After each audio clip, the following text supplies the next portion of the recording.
우리 영혼을 사랑하시는 살아계신 아버지 하나님, 죄와 허물 가운데 이뤄져 있던 이 비천한 죄인들을 구원해 주시고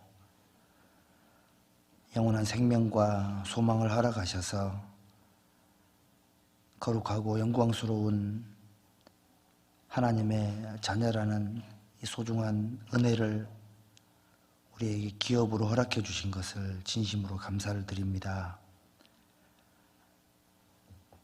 또한 저희들이 구원함을 얻고 이 땅에 살아가는 동안 여전히 어리석고 부족하지만 이 거룩한 하나님의 몸된 교회 안에 인도해 주셔서 주님의 말씀을 배우며 주님의 역사를 직접 경험하며 한 사람 한 사람 구원받는 역사를 직접 바라볼 수 있도록 또 거룩한 그 일을 주님과 함께 행할 수 있도록 허락해 주신 것 참으로 감사를 드립니다. 또 주일을 맞이하여 주님의 말씀 앞에 또 이렇게 귀한 영혼들을 한자리에 불러 모아 주시고 말씀으로 교훈해 주심에 감사드립니다. 각 사람에게 필요한 하늘 양식으로 풍성히 채워주시고 또 인도하셔서 남은 생에 하나님 보시기에 합당하게 살아갈 수 있도록 인도해 주시기를 간절히 부탁을 드립니다.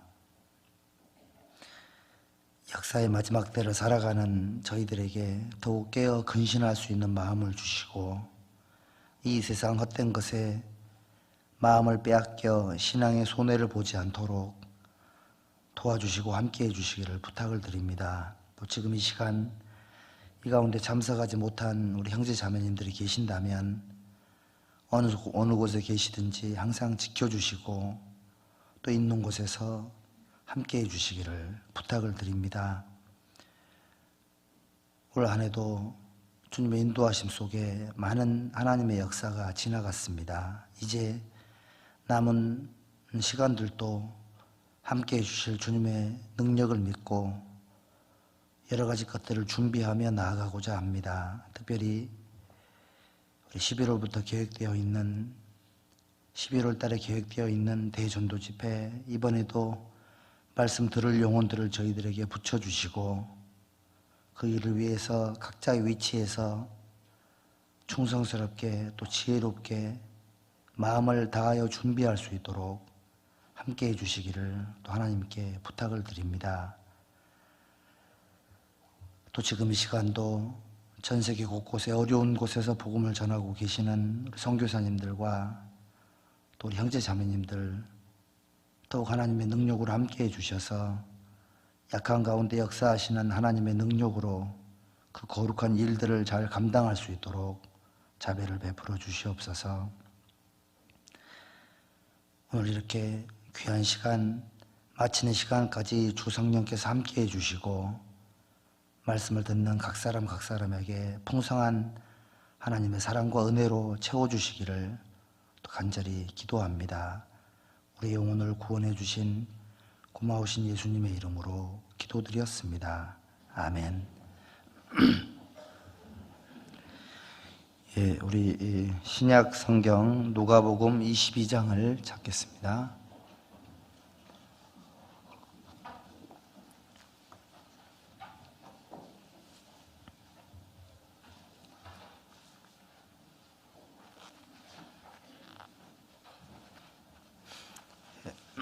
누가복음 22장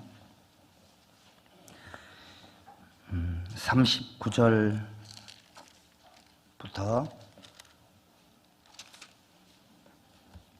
45절까지 39절부터 45절까지를 천천히 함께 읽겠습니다.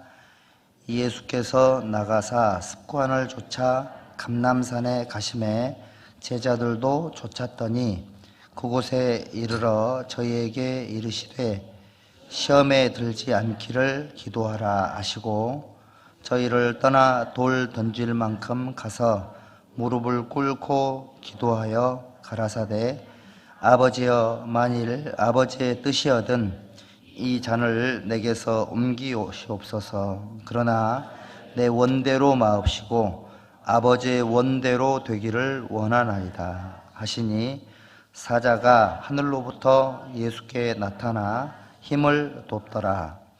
예수께서 힘쓰고 애써 더욱 간절히 기도하시니 땀이 땅에 떨어지는 빗방울 같이 되더라.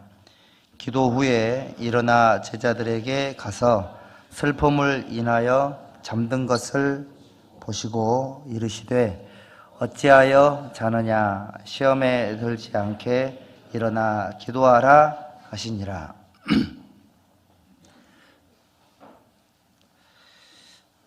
네. 여기 읽은 말씀 속에 두 번에 걸쳐서 예수님께서 시험에 들지 않게 깨어있어 기도하라라고 말씀을 해주셨는데요. 이 말씀을 중심으로 우리 그리스도인들이 구원을 받은 이후에 하나님께서 우리에게 주시는 시련이라는 것이 있고 또 마귀와 세상이 주는 또 유혹이라는 것이 있을 텐데 이런 것들을 극복을 해야 되고 또 나아가서 깨어있는 삶을 살아서 하나님의 마음을 시원하게 해드려야 되겠다라는 생각이 들어가지고 이 말씀을 한번 준비를 해보았습니다.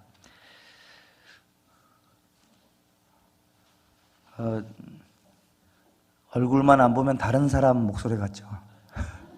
제가 갑자기 목이 안 좋아져가지고요.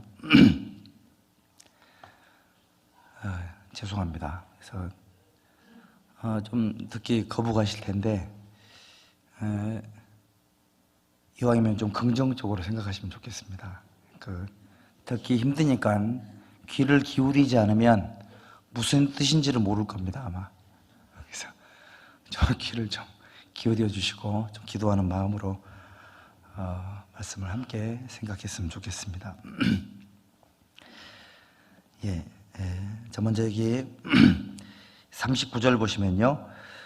예수께서 나가사 습관을 쫓아 감람산에 가심에 제자들도 쫓았더니, 여기 보면 습관을 쫓아라는 말씀이 있죠. 우리 예수님은 33년간의 생애를 이 땅에서 생활을 하셨는데 특별히 이제 공생애라고 합니다. 모든 사람들 앞에 하나님의 보내신 자로서 사람으로 오신 하나님으로서의 공생애를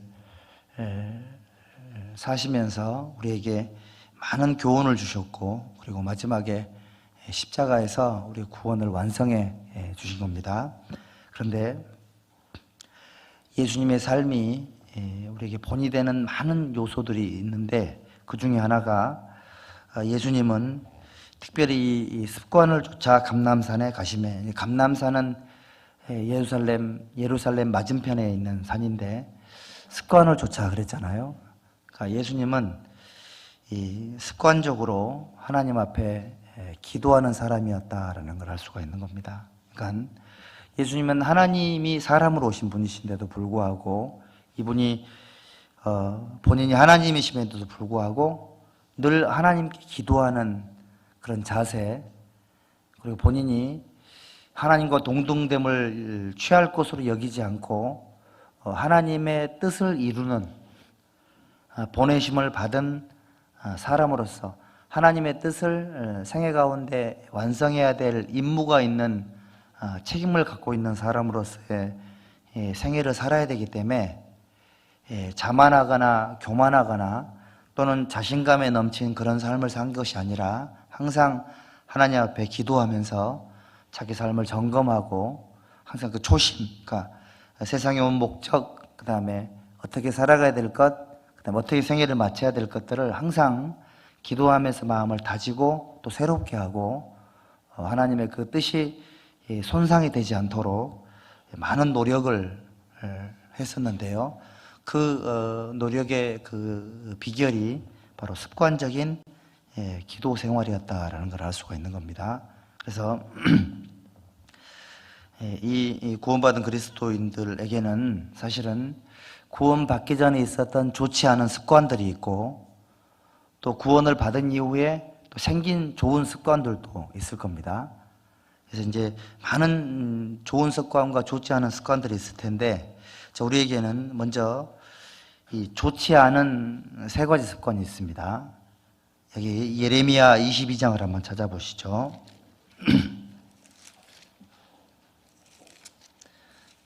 예레미야 22장 21절.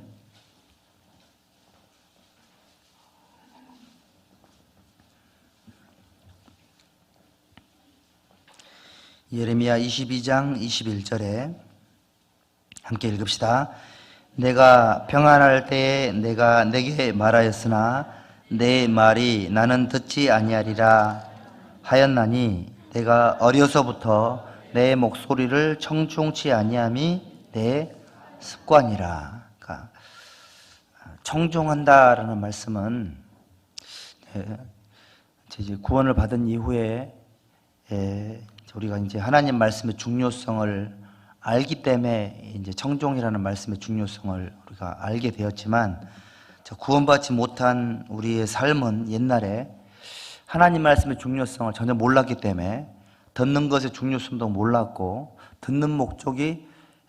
말씀을 듣는 목적이 순종과 복종을 하기 위해서 듣는다라는 것을 몰랐잖아요. 어려서부터 하나님 말씀을 청종치 아니하는 것이 내 습관이라. 이런 좋지 않은 습관이 있는 겁니다. 그래서 내가 말씀의 중요성을 하나님 앞에 인식하고 또 말씀 앞에 내 마음을 정확하게 이렇게 방향을 잡지 않으면 듣는 게 좀 힘들 수가 있고요. 또 말씀을 듣는 목적은 사실은 지식의 축적을 위함을 목적으로 하는 것이 아니라 하나님의 뜻을 헤아려서 생활 가운데 순종하고 복종하는 데 목적이 있는 거잖아요. 청종한다라는 말의 의미가 말씀을 들으면 그대로 순종하겠다라는 의미를 갖고 있는 겁니다. 그러니까 어떤 분들은 구원을 받고 나서도 한 귀로 듣고 한 귀로 흘리는, 사실 이제 어떤 분들이라기보다 우리도 여간해서 마음을 정확하게 이렇게 딱 붙잡지 않으면 말씀을 많이 들었는데 생활의 구원이라든지 생활의 변화라든지 이런 것들이 생각보다 많이 약한 경우들이 많이 있을 수 있습니다. 이거는 우리 모두가 다 갖고 있는 좋지 않은 습관이에요. 말씀을 청종치 않는 것. 그리고 이 고린도전서 8장도 한번 보시죠.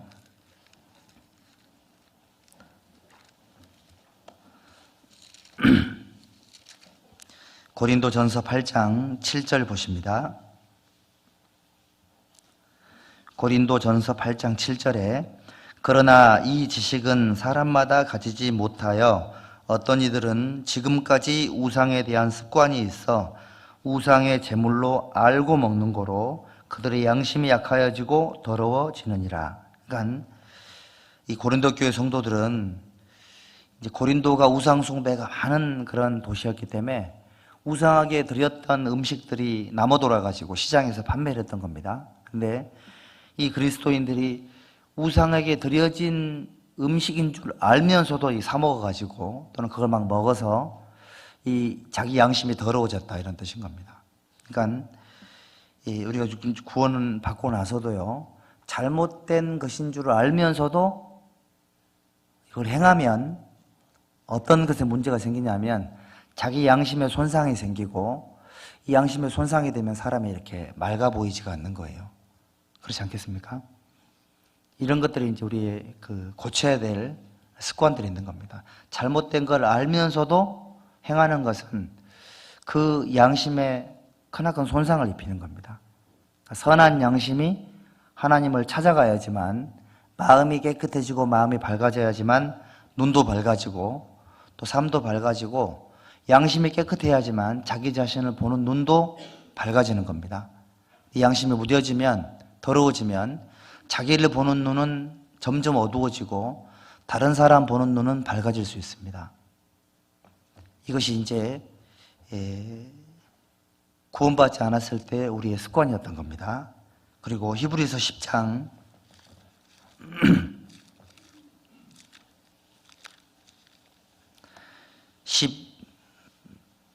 25절, 히브리서 10장 25절도 보시죠.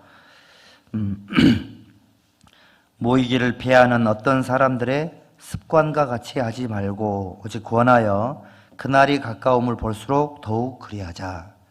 이 말씀 속에요, 모이기를 피하는 어떤 사람들의 습관과 같이 하지 말고, 그러니까 기본적으로 그리스도인들이 모여야 된다라는 것은 다 알고 있는데 그 모이는 횟수라든지 모이는 장소라든지 그 모이는 목적에 대한 기준들은 서로 달라가지고요, 어떤 분들은 어떤 모임이든지 간에 항상 순종하는 마음으로 모이는 사람이 있는데 어떤 분들은 자기가 선별하는 겁니다.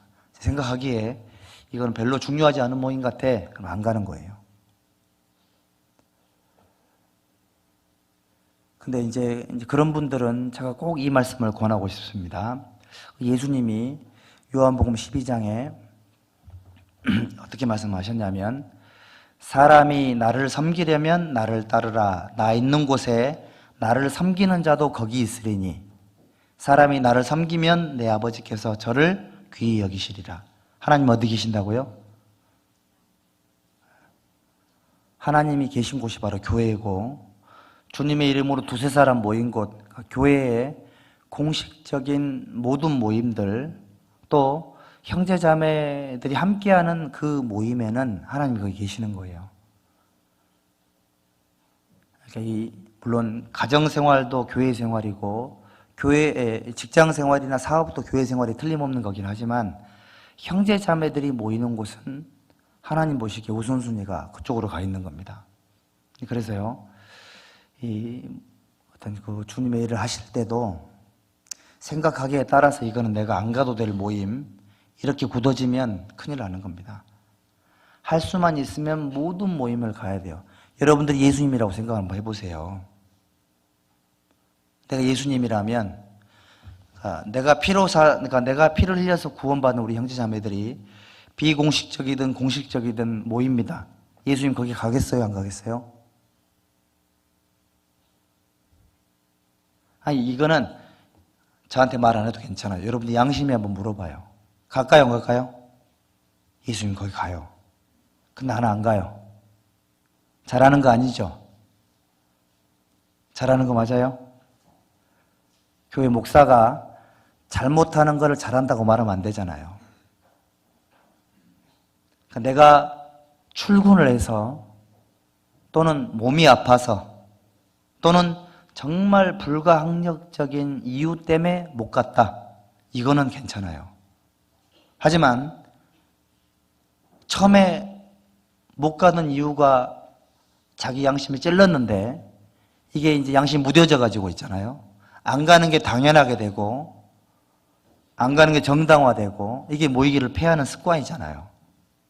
그렇게 되면 자기 속에 주님이 죽어요. 그런데 내 기도는 너무 많은 걸 원해요. 삶은 너무 작은데 하나님 일을 할 수가 없는 거예요. 그런 삶은 결코 잘한다고 볼 수가 없는 겁니다.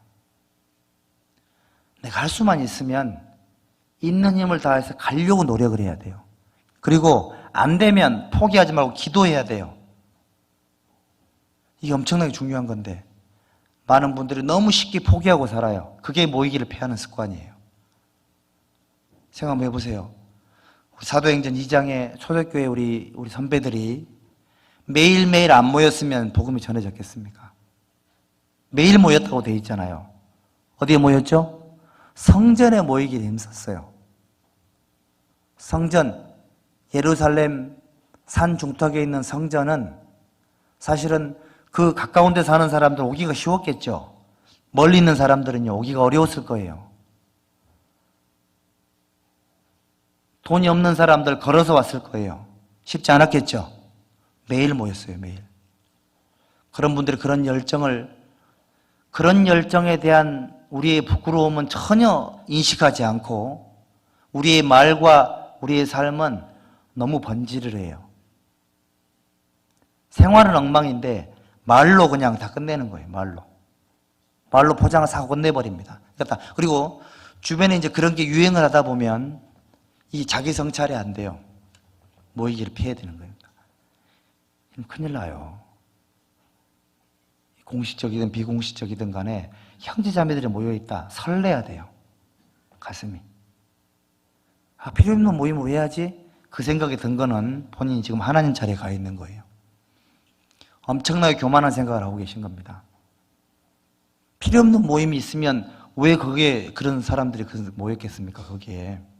그런 게 아닌 겁니다. 그래서 이 좋지 않은 습관 3가지, 주의 말씀을 청종하지 않는 습관, 잘못된 것을 알면서도 행해가지고 양심이 더러워지는 것들, 그리고 웬만하면 안 모여보려고 이렇게 하는 것들, 그러면서도 미안하지 않는 이런 것들이 좋지 않은 습관에 해당이 되는 겁니다.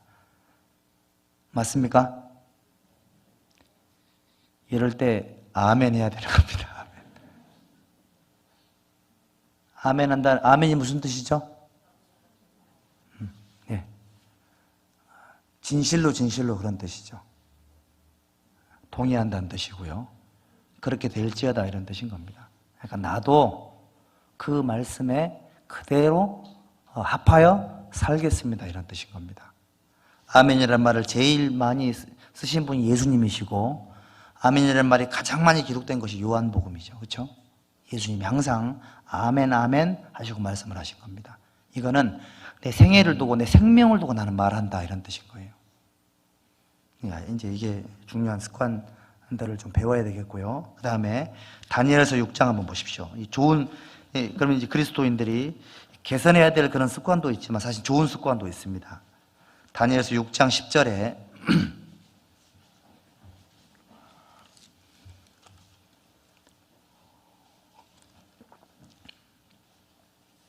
다니엘서 6장 10절, 다니엘이 이 조서에 어인이 찍힌 것을 알고도 자기 집에 돌아가서는 그 방에 예루살렘으로 향하여 열린 창에서 전에 행하던 대로 하루 3번씩 무릎을 꿇고 기도하며 그 하나님께 감사하였더라. 다니엘은 10대의 나이에 바벨론이라는 나라의 포로로 잡혀갔습니다. 우리 아들 나이뻘 된 것 같아요.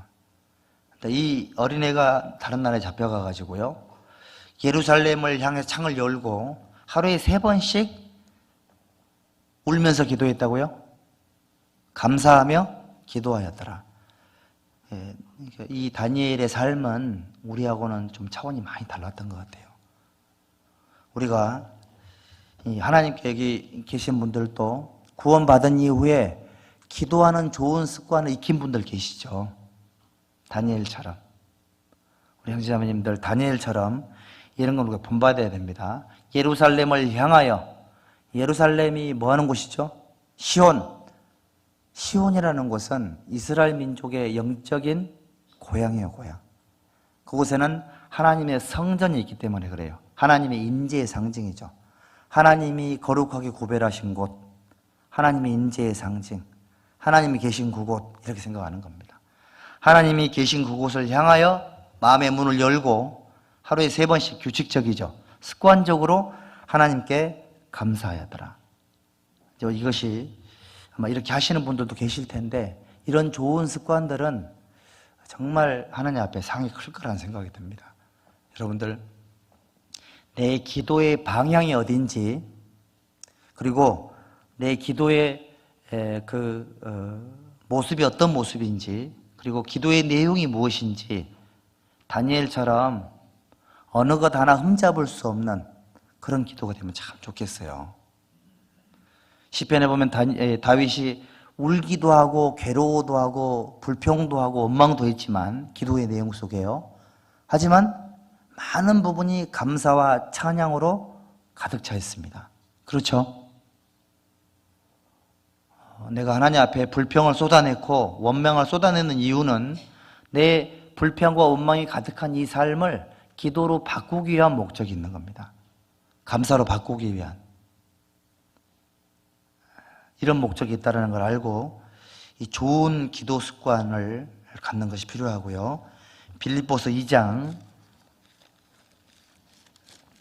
12절 빌립보서 2장 12절에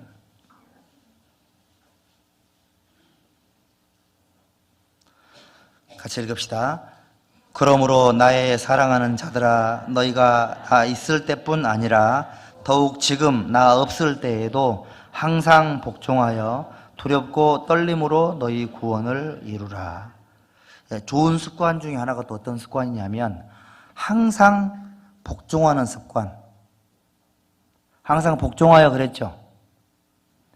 교회에는요 서로가 서로에게 사랑으로 종노릇하라 그랬잖아요. 맞습니까? 사랑으로 종노릇하는 것이 우리의 좋은 습관이에요. 뭐 해주세요 그러면 예하고 하는 겁니다. 고용모임 참석해 주세요 예하고 하는 거예요. 갈 수 없어도 가려고 굉장히 노력을 하고 노력을 했음에도 안 됐을 때 미안해하고 알려드리고 다음에는 꼭 가겠다고 말씀드리고 이렇게 하는 게 항상 복종하는 사람이라고요.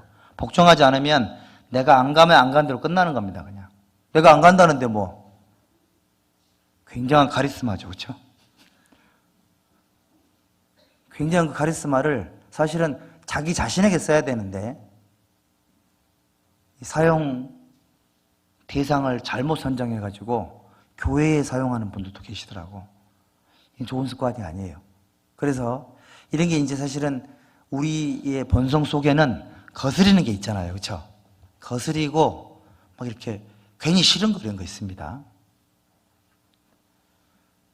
그 어떤 형제님이 그 축구 유니폼 뒤에다가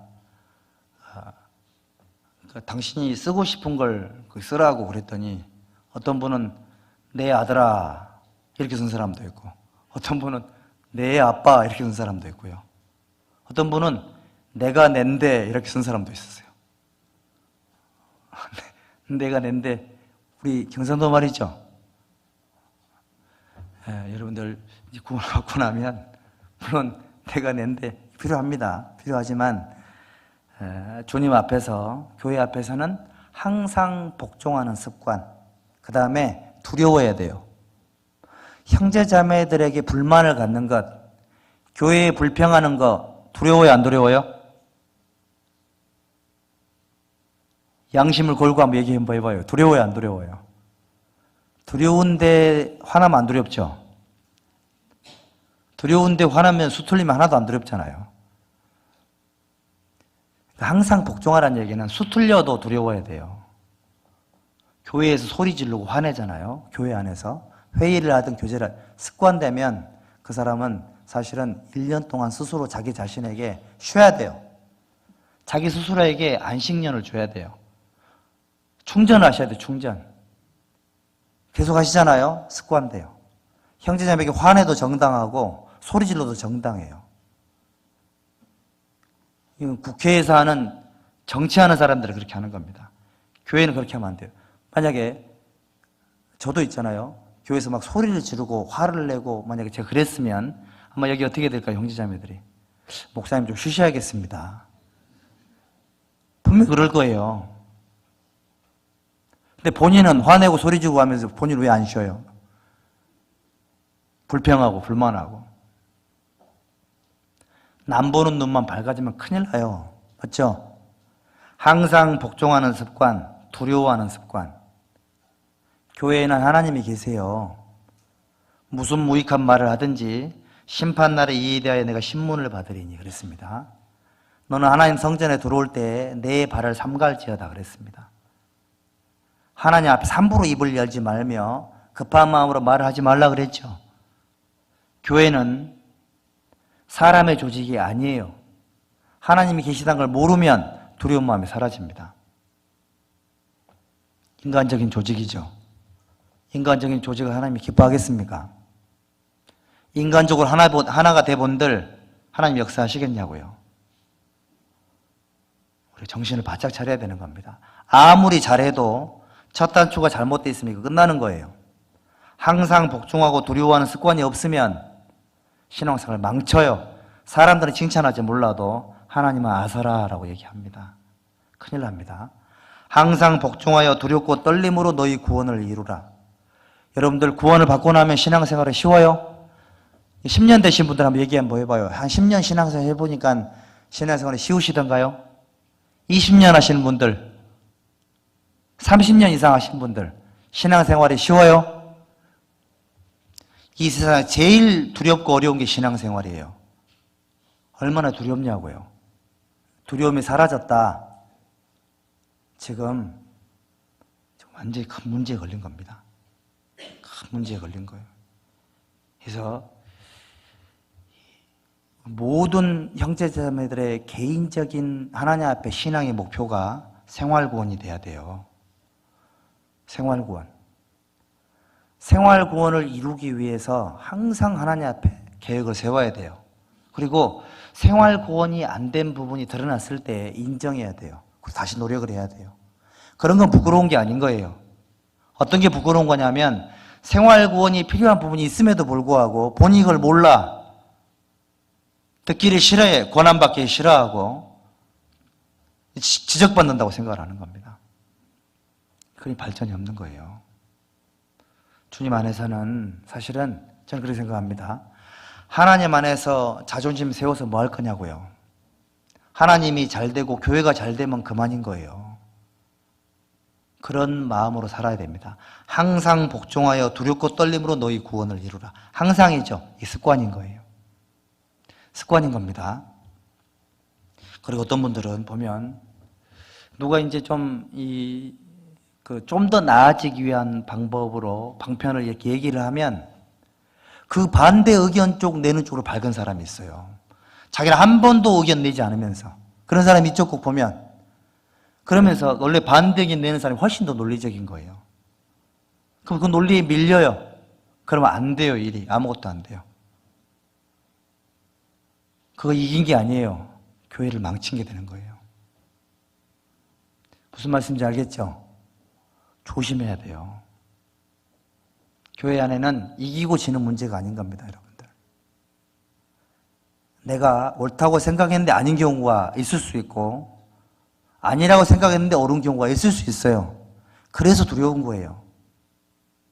하나님 하셨으면 어떡할 거냐고요, 이거를. 이 너무너무 두려운 겁니다. 그래서 항상 복종하여 두렵고 떨림으로 너희 구원을 이루라 이렇게 말씀하신 겁니다. 이 말씀 마음속에 담아두고 평생을 주님 앞에 갈 때까지 생활 구원이 정말 나는 필요한 사람이다. 다 안다고 생각하지 마세요. 난 교회 다 알아. 그래, 그 형제, 그 자매 뭐 뻔하지 뭐. 그 순간 그 사람은 본인이 이제 신의 반열에 올라선 거예요. 맞죠? 신의 반열에 올라서는 순간 더 이상 배울 게 없는 겁니다. 근데 이것이 불행하게도 우리 속에는 타락한 본성이 있어가지고 있잖아요. 마귀에게 충동되면 우리도 얼마든지 그렇게 돌아갈 수 있습니다. 그래서 항상 복종하는 습관, 두렵고 떨리는 습관, 그리고 주님 오실 때까지 생활 구원을 이루어 가야 되겠다는 습관, 이런 습관을 좀 익혀야 돼요. 생활 구원. 그래서 이제 연말이 되고 연초가 다가오는데 새로운 계획 세우기 이전에 자기 삶을 먼저 좀 돌아봐야 돼요. 내가 올해 생활구원 얼마나 이뤘냐? 내가 어떤 분은 성경 읽었고, 기도 생활했고, 교제 한 번도 안 빠졌고, 봉사하고 있고, 그러면 생활구원이 된 게 아니에요. 그거는 기본이죠, 기본. 시간 지날수록 기본으로 할 게 훨씬 많아요. 그거 말고 내가 약한 거 있잖아요. 내가 부족한 거, 내가 자존심이 있고 말은 못했지만 나만이 알고 있는 열등감이 있습니다, 신앙 속에. 그거를 하나님 앞에 생활구원으로 이루어야 돼요. 그거 안 되면 하나님이 항상 그거 들여다보고 계십니다. 저거 언제쯤 내려놓을까? 언제쯤 저 친구가 하나님 앞에 솔직하게 자기 열등감을 고백하고 열등감을 회복해서 진정한 자유를 얻을까? 하나님 지켜보는 겁니다. 항상 복종하여 두렵고 떨림으로 너희 구원을 이루라. 속은 썩어 문드러져 가면서 자기 신앙이 장밋빛인 것처럼, 문제 없는 것처럼 그렇게 말하면 자기 속은 편할지 몰라도요, 하나님 속은 문드러질 겁니다. 왜? 하나님은 중심을 보시기 때문에 그래요. 하나님은 다 아세요. 아닌 건 아닌 겁니다. 이런 마음으로 살기 위해서도 우리는 정말 생활권이 필요하다는 거, 이거를 반드시 인식을 해야 되고, 이런 걸 좋은 습관으로 인식을 하고 살아줘야 되는 겁니다. 그리고 이사야 50장 한번 보시죠.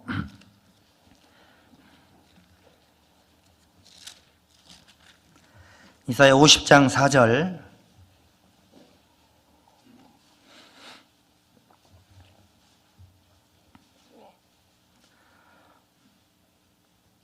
이사야서 50장 4절 같이 읽읍시다. 주 여호와께서 학자의 혀를 내게 주사 나로 곤핍한 자를 말로 어떻게 도와줄 줄을 알게 하시고 아침마다 깨우치시되 나의 귀를 깨우치사 학자같이 알아듣게 하시도다. 여기 아침마다 그랬죠. 습관인 겁니다. 그러니까 학자같이 알아듣게 하시도다 그랬습니다. 우리가 좋은 습관이 뭐냐면 하나님이 주신 말씀을 학자처럼 알아듣는 습관, 하나님 말씀을 학자처럼 깨닫는 습관. 학자가 뭐죠? 학자가 뭐 하는 사람이에요? 어렵게 생각하지 마십시오. 학자라 그러면 대학 교수 정도 생각하는데 그게 아니고요, 늘 배우는 사람이 학자예요. 맞습니까? 배울 학자잖아요. 놈자자 써가지고요. 그러니까 늘 배우는 마음으로 사는 사람은 말씀을 알아먹으려고 노력을 합니다. 그 뜻을 이해하려고 노력을 하죠. 다 안다고, 그러니까 이미 배우는 걸 마친 사람은 다 알고 있기 때문에 더 이상 깨달을 게 없어요. 그 사람은 어떻게 해야 되죠? 하산하거라 이러십니다, 하나님. 그럼 더 이상 배울 거 없으면 하산해야죠. 신앙생활 속에 좋은 습관, 말씀을 알아듣는 습관, 말귀를 알아듣는 습관, 그 다음에 그 단어 속의 행간을 읽는 습관, 이런 습관들이 필요합니다. 나를 깨우치사 그랬잖아요. 이거는 경험적인 눈치를 말하는 게 아니고요, 신적인 지혜를 말하는 거예요. 하나님이 지혜를 주셔가지고 깨닫게 하시고, 하나님이 주신 지혜로 뭔가를 이해하고, 하나님이 주신 지혜로 모든 걸 통달하는 습관, 이게 바로 선한 습관이에요. 고린도 전서 2장 보시죠.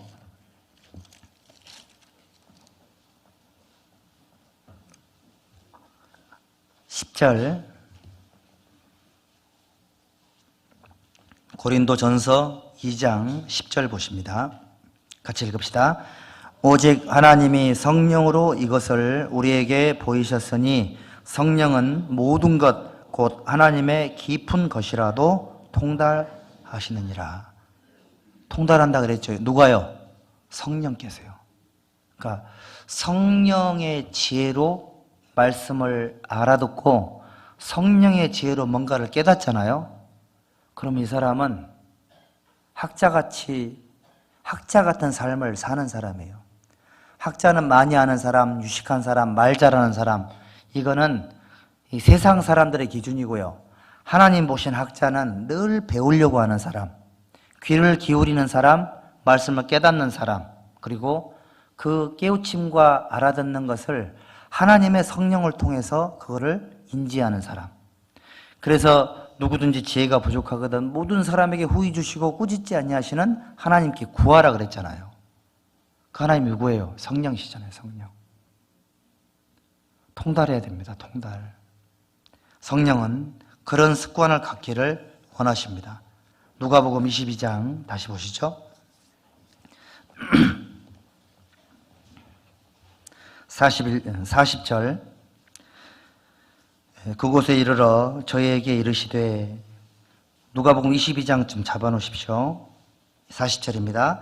그곳에 이르러 저에게 이르시되 시험에 들지 않기를 기도하라 하시고 저희를 떠나 돌 덜진 만큼 가서 무릎을 꿇고 기도하여 가라사대 내 아버지여 만일 아버지의 뜻이여든 이 잔을 내게서 옮기시옵소서. 그러나 내 원대로 마옵시고 아버지의 원대로 되기를 원하나이다 하시니 사자가 하늘로부터 예수께 나타나 힘을 돕더라. 44절 함께 읽읍시다. 예수께서 힘쓰고 애써 더욱 간절히 기도하시니 땀이 땅에 떨어지는 핏방울 같이 되더라. 여기 보면요, 습관을 쫓아 감람산에 가셨잖아요. 이건 이제 좋은 기도 습관인데 우리 예수님께서 여기 보면 기도의 내용이 나오잖아요. 기도의 내용 중에 내 원대로 마옵시고 아버지의 원대로 되기를 원하나이다. 이 내용만 보면 이 내용만 보고 어떻게 그 땀방울이 핏방울처럼 됐다 그랬잖아요. 이것만 읽어보면 굳이 이런 거 가지고 막 이 땀방울 속에 피가 섞여 흘렀을까 이런 생각이 들 수 있습니다. 좀 생각을 좀 많이 우리가 해봐야 됩니다. 예수님은 하나님이신데 내 원대로 마옵시고 이렇게 얘기를 했잖아요. 근데 예수님은요, 사람입니다. 사람. 죄성이 없는 사람이기 때문에 죽기를 두려워하는 마음이 있을까요? 없을까요? 있는 겁니다. 그리고 고통을 무서워하는 연약함이 있는 거예요. 십자가의 그 고통이 얼마나 크다라는 걸 알기 때문에 우리 예수님은 할만하시거든 이 잔을 내게서 옮기시기를 원합니다. 그러나 내 원대로 마옵시고 아버지의 원대로 되기를 원합니다. 그러니까 주님의 뜻을 행하러 오셨지만 십자가 앞에서 고민하고 계시잖아요. 예수님이 연약해서 그런 것이 아니라 사람의 약점이 있는 겁니다. 사람의 연약함이 있다 그런 뜻인 겁니다. 사람 자체는. 그래서 우리 같은 죄인들이, 우리 같은 연약한 사람들이, 우리 예수님도 이렇게 자기 고통의 문제를 하나님 앞에 놓고 씨름을 했다면 우리 또한 내 가장 고통스러운 문제, 가장 어려운 문제들을 놓고 하나님 앞에 치열하게 씨름하는 게 필요합니다. 정말 그러지 않겠습니까?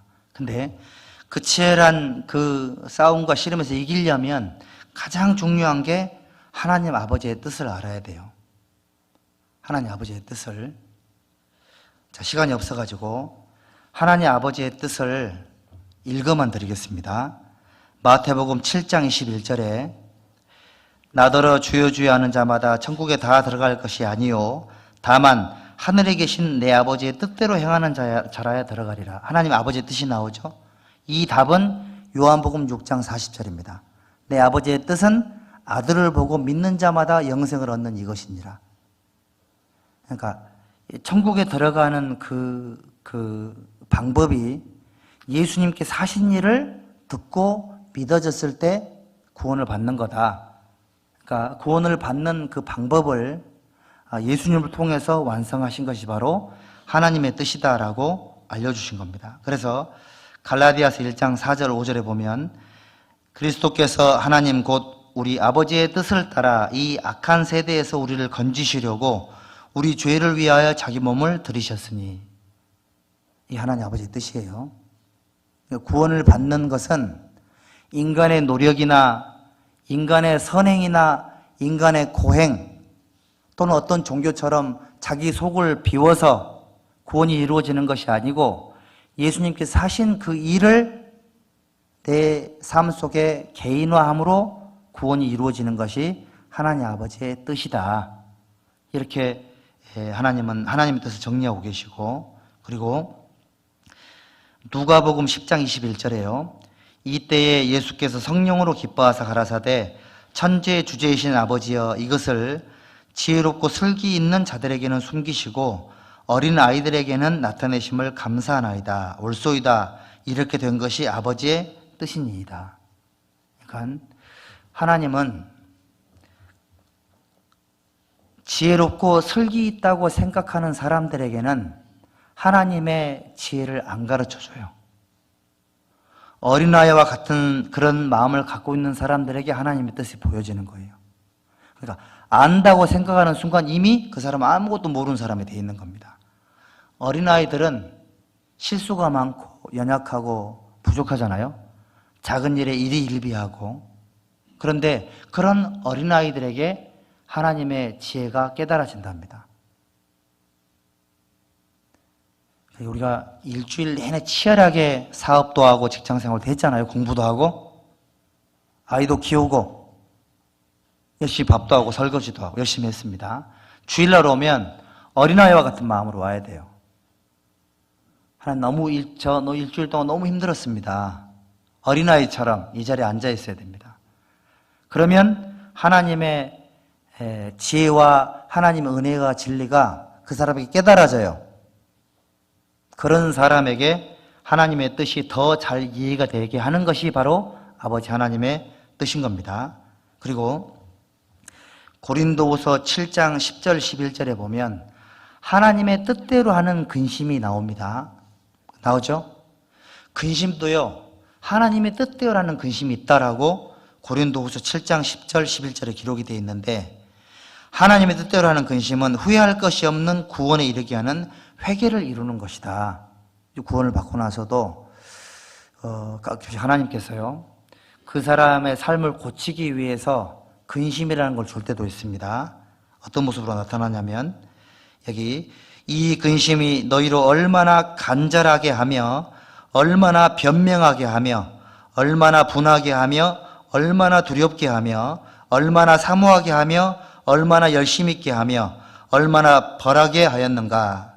너희가 저희에 대하여 일절 너희 자신의 깨끗함을 나타내었느니라. 그러니까 하나님의 뜻대로 하는 근심은 간절하게 만들어주고 변명하게 만들어줍니다.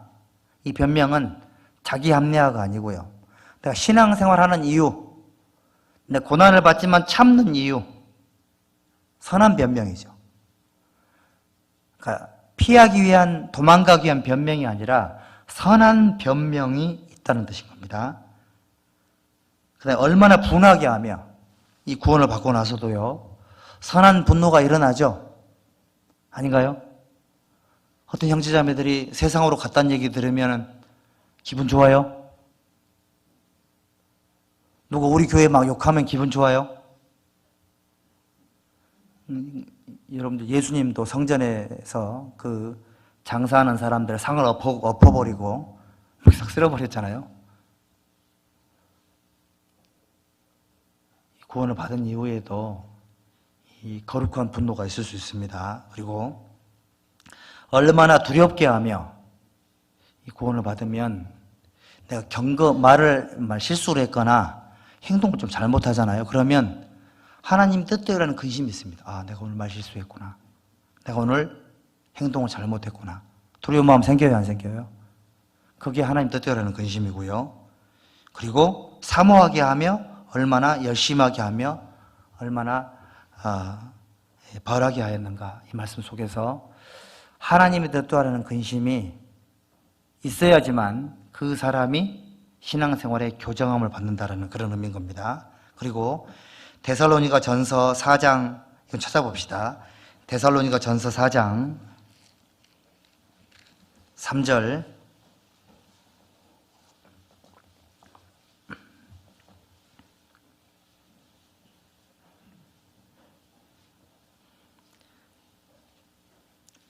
(4장) 3절로 5절 함께 읽읍시다.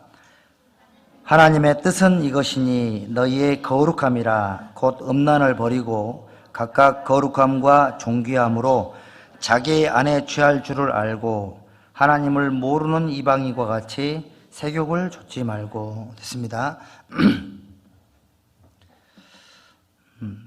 따라해 보시죠. 하나님의 뜻은 너희의 거룩함이라. 거룩한 게 사는 게 하나님의 뜻이에요. 레위기의 주제가 뭐죠? 레위기의 주제는 거룩입니다. 거룩. 레위기의 주제는 뭡니까? 제사요. 그래. 제사, 거룩입니다. 거룩. 그러니까 내가 거룩하니 너희도 거룩할지니라. 그러니까 레위기는 이 더러운 죄인들이 거룩하신 하나님께 나아가기 위해서는 반드시 중재가 필요한데 그 중재가 바로 희생 제물이고 희생 제물의 생명이 없이는 우리 같은 죄인들이 하나님께 나아갈 수 없다라는 것을 알려주는 게 레위기예요.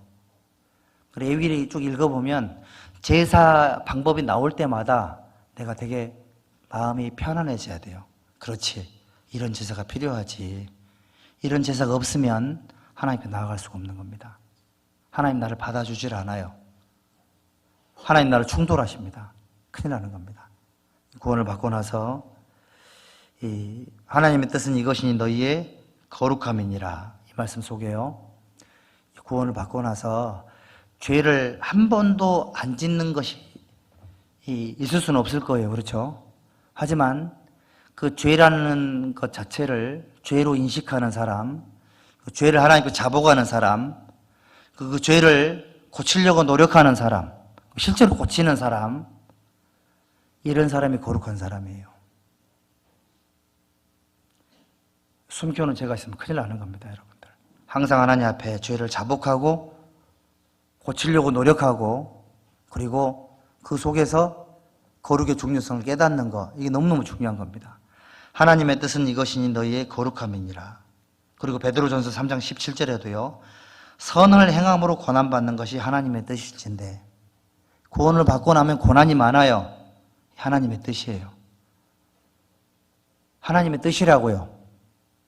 그러니까 고난이 많고 이 길이 좁아요. 그래서 힘든 거예요. 왜? 익숙하지가 않으니까요. 그래서 많은 사람들이 시작을 했다가 많이 그만둬요. 그리고 곁길을 만들어요.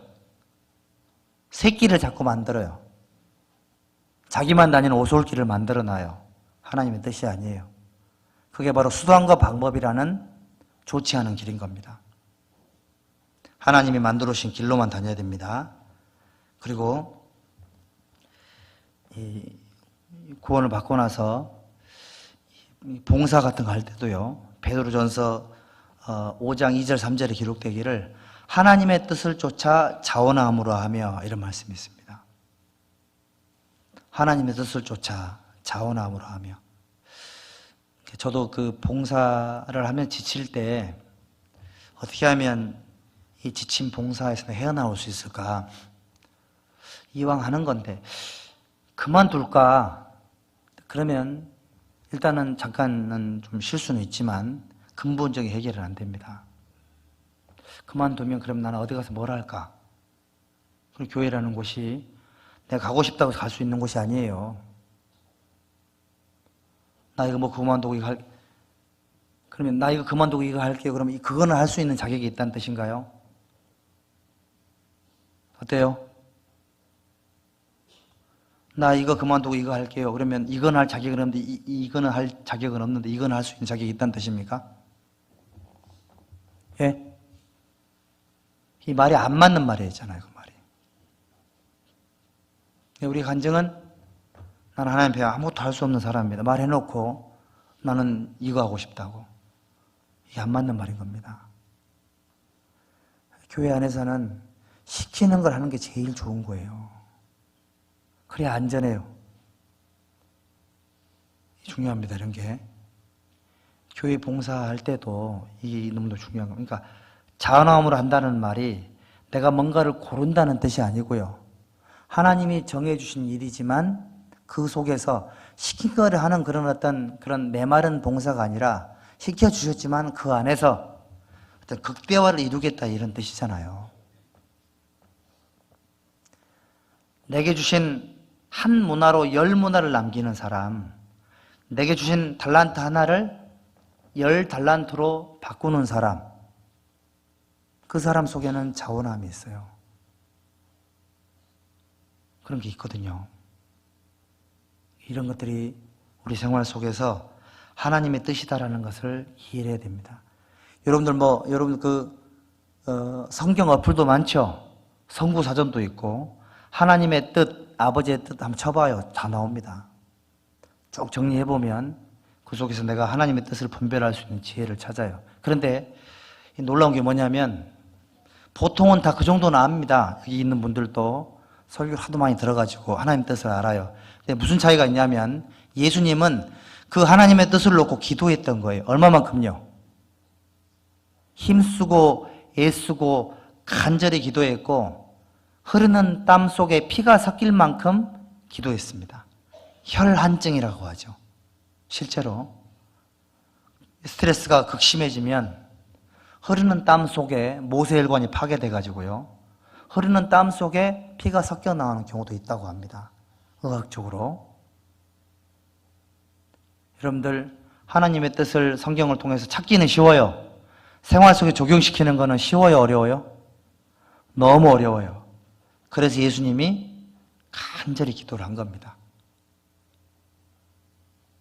기도 생활 자체가 결코 쉽지 않고 그냥 생각 없이 드려지는 어떤 그런 종교 행위가 아니라는 걸 알 수 있잖아요. 인생이 걸린 거예요, 인생이. 자기 생애가 걸려 있는 겁니다. 기도라는 거는 자기 생명을 걸고 하나님과 드려지는 게 기도예요. 그렇지 않겠습니까?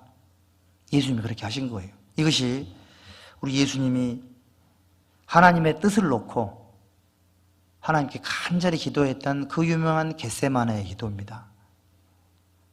자기 삶을 걸어놓고 하나님 앞에 이렇게 간절한 기도를 드린 겁니다. 자, 누가복음 22장 다시 보십니다. 그런데 여기 예수님의 이 정말 간절한 이 모습과 정말 상반되는 제자들의 모습이 있습니다. 여기 40절, 그곳에 이르러 저에게 이르시되 시험에 들지 않기를 기도하라 하시고 이렇게 말씀을 하셨습니다. 그런데 여기 45절 보시면 기도 후에 일어나 제자들에게 가서 슬픔을 인하여 잠든 것을 보시고 이르시되 어찌하여 자느냐 시험에 들지 않게 일어나 기도하라 하시니라. 예수님 물론 피곤하면 잠을 자야 됩니다. 정말 중요하죠, 잠이. 그런데 지금 이 날에 이 상황은 모름지기 정신 차린 제자들이라면, 정신 상태가 올바로 박힌 제자들이라면 스승 되시고 주님 되시는 예수님의 이 고통 앞에 피곤해서 슬퍼서 배고파서 힘들어서 잠이 들었다. 이 상황 자체가 안 맞죠? 그래요, 안 그래요? 상황이 안 맞잖아요. 이분은 이런 엄청난 지금 고통을 통과하고 있는데 잠들어 있는 거예요. 누가요? 제자들이. 한 분은 인생을 걸고 기도하고 있는데 그분의 가르침을 삶에 실천해야 될 사람들은 잠들어 있는 거예요. 피곤해가지고. 이 말이 돼요, 안 돼요? 이 말이 안 돼요. 그래서 깨어있어 기도하라고 말씀을 하신 거예요. 근데 정말 슬프게도 우리의 삶이 일정 부분 잠들어 있는 부분이 많아요. 지금 우리가 살고 있는 이 시대가 마지막 시대고 지금 이 시대가 하나님은 정말 인생이 걸린 하나님 생명이 걸려있는 그런 하루를 천년처럼 지나고 있는데 우리 그리스도인들은 잠들어 있는 제자들처럼 예수님의 어떤 그런 간절한 마음과는 전혀 상관없는 삶을 살아요. 잠들어 있는 거예요. 예수님 그만큼 시험에 들지 않게 깨어있어 기도하라고 말씀을 하셨는데 이러저런 이유 때문에 잠들어 버린 겁니다. 예수님의 삶과는 관계없는 삶을 살고 있는 거예요. 예수님의 고통의 근처에도 못 가고 있는 겁니다. 자, 여러분들 어찌하여 자느냐 그랬잖아요. 어찌하여 자느냐. 제가 제자들이 졸음과 무기력이라는 시험에 든 이유를 생각을 해봤습니다. 첫 번째는 피곤함과 졸음을 이기지 못하는 연약함이 있었습니다. 마태복음 26장 40절에 보면 41절에 시험에 들지 않게 깨어있어 기도하라. 마음에는 원이로되 육신이 약하도다 하시고, 육신이 약해가지고 놓칠 수 있는 신앙적인 찬스가 있거든요. 육신이 너무 약해가지고 반드시 잡아야 될 찬스를 놓치는 사람들이 있어요. 이때는 잠들면 안 되는 상황이거든요. 이때는요. 그러니까 평상시에 삶이 깨어있어 기도하는 삶이 안 되다 보니까는 그러니까 언제 잠이 들어야 될지 지금 상황이 어떤 상황인지는 인지 자체가 전혀 안 돼 있는 거예요. 마음에는 원이로되 육신이 약하도다 하시고 체력이 부족하다 이런 뜻이 아닌 겁니다, 여러분들. 두 번째는 이 사람들은 그러니까 이분들이 제자들이 졸음이라는 이 무기력에 빠진 이유가 두 번째가 뭐냐면 예수님을 선생님으로 인식을 했지 예수님을 주인 하나님으로 인식을 덜 했던 겁니다. 자, 성경을 좀 찾아보니까요. 마가복음 4장에 보면 제자들이 그 배를 타고 갈릴리 호수를 지나는 과정 속에 고물에서 베개를 베고 주무실 때 제자들이 깨우며 가로되 선생님이여 우리가 죽게 된 것을 돌아보지 아니하시나이까. 선생이라 그랬고 누가복음 5장 5절에도 베드로가 선생이여 우리들이 밤이 맞도록 수고를 하였을 때 얻은 것이 없지만 선생이라고 얘기를 했습니다. 마가복음 9장에도 요한이 예수께 나오되 여짜오되 선생님 우리를 따르지 않는 어떤 자가 이렇게 얘기를 한 겁니다. 그러니까 예수님에 대한 인식이 랍비 정도로 선생님 정도로 생각을 했기 때문에 잠이 든 겁니다. 예수님을 하나님으로 인식했으면 잠을 잘 수가 없었겠죠. 여러분들은 예수님 어떻게 생각하십니까? 예수님 우리 구세주 맞죠? 그 다음에 뭐가 돼야 돼요? 예수님이 구세주가 되면 그 다음에 뭐가 돼야 돼요? 간단하죠? 예수님 우리의 주인이요 주인님. 우리 종으로 살아본 적이 없어가지고 주인 앞에 종의 도리를 잘 모르죠. 태어날 때부터 자유민주주의 공화국인 대한민국에 태어나가지고 종의 개념을 잘 몰라요. 이 종의 도리를 배우는 게 정말 쉽지가 않아요. 원래 이 종이라는 말이 3단, 그러니까 노예선 3단 밑창에서 노젓는 사람이 종이라고 하던데 노예선의 3단 밑에는 쇠사슬이 고정이 돼, 손과 발에 쇠사슬이 고정이 돼 있어가지고 죽는 거 외에는 노젓는 거를 멈출 수가 없답니다. 이게 종이래요, 종. 무섭죠? 그러니까 이 종의 도리를 배우는 것이 정말 쉽지가 않은 것 같아요. 이 제자들은 예수님을 선생님이라고 생각을 했기 때문에 좋은 가르침을 줄 때는 예 했던 겁니다. 하지만 이분이 자기 생애 속에 구세주라는 걸 몰랐던 거예요. 그러니까 좋은 걸 가르쳐주는 선생님 정도로만 생각을 한 겁니다. 제자들은 예수님을 구세주로 인식하지 못했던 거예요. 이 말은 무슨 말이냐면 자기 자신에게 정말 십자가가 필요하다는 걸 몰랐던 겁니다. 알았다면 영광의 주를 십자가에 못 박지 아니하였으리라. 이 사람들은 기본적으로 아브라함의 자손이라는 생각을 하고 있기 때문에 모태의 신앙을 갖고 있는 거예요. 이미 구원을 받았다고 생각했기 때문에 구세주가 필요 없고 선생님만 필요했던 거예요. 그러니까 예수님의 삶 근처에도 갈 수가 없었던 거죠. 그리고 이 사람들은 예수님의 초림과 재림의 순서를 전혀 몰랐던 사람들이죠. 초림하셔서 모든 사람들의 죄를 대속하실 예수님의 생애를 이해를 못했던 겁니다. 그리고 이 사람들은 뭘 또 몰랐냐면 마가복음 10장에 보면 세베대의 아들 야고보하고 요한이 예수님에게 찾아왔습니다. 찾아와서 뭐라고 말했냐면 선생님이여 무엇이든지 우리의 구하는 바를 우리에게 하여 주기를 원하옵니다. 이르시되 너에게 무엇을 하여 주기를 원하느냐 여짜오되 주의 영광 중에서 우리를 하나는 주의 우편에 하나는 주의 좌편에 앉게 하여 주옵소서. 예수님이 왕이 되면 뭐 하고 싶다는 얘기예요? 출세하고 싶습니다. 이런 뜻인 거예요. 예수님은 겟세마네 동산에서 십자가를 앞에 두고 십자가의 고통을 앞에 두고 기도하고 있는데 잠든 사람들은 완전히 다른 생각을 하고 살고 있는 거예요. 그래서 잠이 든 겁니다, 여러분들.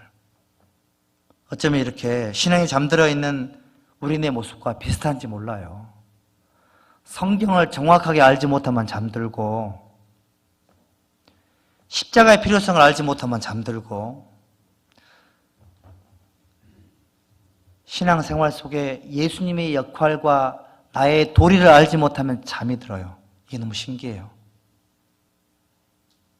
또 예수님께서 시험에 들지 않도록 깨어있어 기도하라고 말씀을 하셨는데도 불구하고 잠들어 있었던 거예요. 보세요. 이 속에 제자들은 그렇다 치고 구원받은 저희들, 중량이 저희들이잖아요. 그렇지 않습니까? 구원받은 우리 그리스도인들, 우리도 시험에 들지 않도록 깨어있어 기도해야 됩니다. 그리고 깨어있어 기도하는 정도가 아니고 시험을 통과해서 하나님께 나아가야 돼요. 많이 배웠지만 그리스도인들이 통과해야 될 시험이 있고 이겨내야 될 시련이 있는데, 먼저 하나님은 사람을 테스트하십니다. 이 테스트라는 것이 뭐냐면 사람의 지능이나 능력이나 또는 제품의 성능 따위를 알아보기 위하여 검사하거나 시험하는 것을 테스트라고 얘기를 합니다. 맞죠? 그리고 트레이닝이라 그래가지고요, 일정한 기능이나 행동 등을 획득하기 위해 되풀이하는 실천적인 교육 활동을 트레이닝이라고 얘기를 하는 겁니다. 구원받은 그리스도인들은 하나님께서 테스트를 할까요, 안 할까요? 테스트합니다. 그리고 하나님은 구원받은 그리스도인들 테스트한 이후에 그 다음에 뭐 할까요? 최적화된 프로그램으로 트레이닝을 하세요. 그리고 그것만 있는 게 아니에요. 또 뭐가 있을까요? 테스트가 있고 트레이닝이 있고 또 마귀가 쓰는 게 뭐예요? 템프테이션이라고 얘기합니다. 템테이션, 유혹이라는 게 있습니다. 유혹의 사전적인 의미가 뭐냐면 꿰어서 정신을 혼미하게 하거나 좋지 아니한 길로 이끄는 게 바로 템프테이션이랍니다. 신앙생활 속에 우리 구원받는 그리스도인들은 이 세 가지 시험이 반복되는 사실은 그런 사이클 속에 우리가 지금 들어온 거예요. 자, 그래가지고 제가 이제 이렇게 좀 정리를 해봤습니다. 그리스도인들이 시험에 드는 이유, 그리스도인들이 시험에 들지 않도록 깨어있어 기도하라 그랬는데 그리스도인들이 테스트를 통과하지 못하는 이유, 그리고 테스트를 받고 나서 트레이닝을 잘 받아야지만 다음에 또 테스트를 받을 수 있잖아요. 트레이닝이 또 실패하는 그리스도인들이 있고 또 많은 그리스도인들이 마귀의 유혹에 빠져가지고요 헤매는 사람도 많아요. 이 두리뭉실하게 넘어가면 안 되겠다 싶어가지고 제가 이제 한 2주 정도를 기도하면서 여기 우리 그리스도인들이 시험에 드는 이유가 뭘까 좀 생각을 해봤는데 시간이 없어서 이제 읽어볼게요. 첫 번째는 생활의 염려가 들어오면 시험에 듭니다. 생활의 염려가 들어오면. 그래서 누가복음 21장 34절에 너희는 스스로 조심하라. 그렇지 않으면 방탕함과 술 취함과 생활의 염려로 마음이 둔하여지고 뜻밖의 그날이 덕과 같이 너희에게 임하리라. 생활의 염려가 있습니다. 생활의 염려가 딱 들어오면 시험에 딱 들어요. 생활의 염려가 들어오면 내 눈이 땅을 보지 위를 못 보게 되어 있습니다. 시험에 든 케이스죠. 두 번째는 이 세상에 대한 잠재된 호기심이 폭발할 때, 그러니까 세상에 대한 잠재된 호기심이 있어요. 자기 신앙 상태가 좋을 때는 이런 호기심이 이렇게 힘을 못 쓰지만 상태가 안 좋을 때 호기심이 싹 올라올 수 있습니다. 창세기 34장 1절에 보면 레아가 야곱에게서 낳은 딸 디나가 그 땅 여자를 보러 나갔더니 휘 족속 중 하몰의 아들 그 땅 추장 세겜이 그를 보고 끌어들여 강간하여 욕되게 하고, 호기심이 있었던 겁니다. 호기심. 물론 이 세겜, 이 추장 세겜 이 사람이 정말 아주 이 사람은 가나안 족속이잖아요. 이런 삶이 이 사람은 그냥 일반적이었던 것 같아요. 동물처럼 사는 거죠, 그냥. 그런데 호기심 때문에, 잠재된 호기심 때문에 이 구별돼야 될 디나의 삶이 치명적인 오류가 생기게 됩니다. 레위하고 오빠들이 나가가지고 일가족을 다 죽여버리지 않습니까? 한 사람의 호기심이 그 집안의 문제를 일으킬 수 있습니다. 나는 세상 이길 수 있어. 이길 수 있어요? 교만한 말이죠. 피해야 됩니다. 못 이겨요. 이 선이라는 것이, 보십시오, 여러분들, 선이라는 것을 넘지 않도록 주의해야 돼요.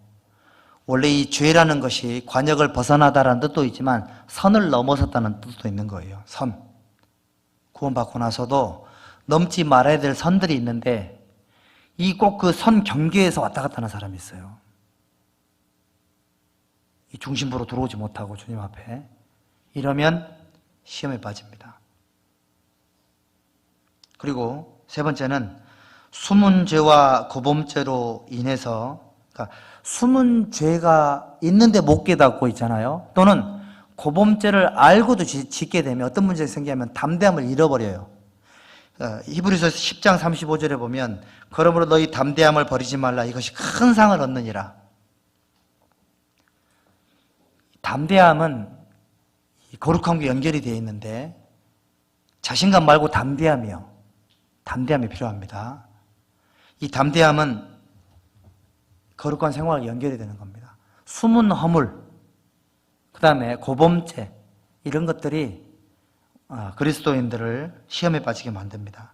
그리고 에베소 교회 증후군이 있습니다. 에베소 교회 증후군. 이것이 사람을 이 시험에 들게 만드는데 이게 뭐냐면 오래됨으로 좋은 경험은 쌓였지만 초심과 순수함을 잃어버린 케이스가 바로 에베소 증후군이에요. 에베소 교회 증후군. 이거는 이제 구원받고 오랫동안 봉사하시는 분들에게 나타나는 현상들이에요. 에베소 교회 성도들이 얼마나 잘했습니까? 봉사면 봉사, 분별력이면 분별력, 못하는 게 없었어요. 못하는 게. 그런데 처음 사랑을 버려가지고 촛대를 옮기겠다라는 그런 얘기를 들었잖아요. 촛대를 옮긴다는 얘기는 하나님 더 이상 역사하지 않겠다는 뜻인 거예요. 하나님이 사람의 조직을 쓰겠습니까? 하나님이 사람의 많고 적음에 영향을 받겠냐고요. 내가 하나님 앞에 살아가고 교회가 살아가는 것은 내 분깃이죠. 내 영원한 상급에 대한 분깃인 것이지 그것이 있고 없고에 따라서 하나님의 역사가 뭐 갈라지고 그런 거 아닌 겁니다. 이 생각을 했을 때 시험에 빠지지 않도록 조심해야 됩니다. 나는 문제없다, 잘하고 있다, 벌써 시험에 빠져 있는 거예요. 이게 바로 에베소 교회의 증후군이 있다는 겁니다. 그리고 다섯 번째는 신앙생활 속에 자신감 중요합니다. 자신감이 중요한데 자기 부인이 훨씬 중요합니다. 자기 부인. 와이프 말고요. 자기를 부정하는 것. 자신감이 자기 부인을 앞서갈 때 자기 부인이 자신감을 앞서가야 되는데 자신감이 자기 부인을 앞서가면 이 사람은 시험에 빠집니다.